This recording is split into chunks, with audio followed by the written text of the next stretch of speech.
নাকি হত্যা করা হয়েছিল, একজন বেদ নাকি তীর মেরেছিল, কৃষ্ণকেও মেরে ফেলেছিল তীরের আঘাতে। যখন আমরা কৃষ্ণকে ভগবান রূপে মানি না,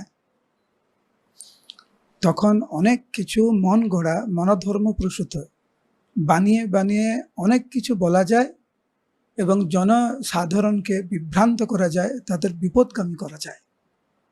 এবং এই যে স্বভাবটি, এই স্বভাব কিন্তু শুধু কলিযুগের স্বভাব না, সত্য ত্রেতা দাপর কলিতে আমরা দেখেছি। এমনকি যখন ভগবান কৃষ্ণ যখন স্বয়ং লীলা করছিলেন, তখনও কিছু কিছু ব্যক্তি ভগবানকে চিনতে পারেননি। একজন তো ভগবান কৃষ্ণকে গিয়ে বলছেন, তুমি কৃষ্ণ না, আমি কৃষ্ণ। তো এটাও আমরা দেখেছি।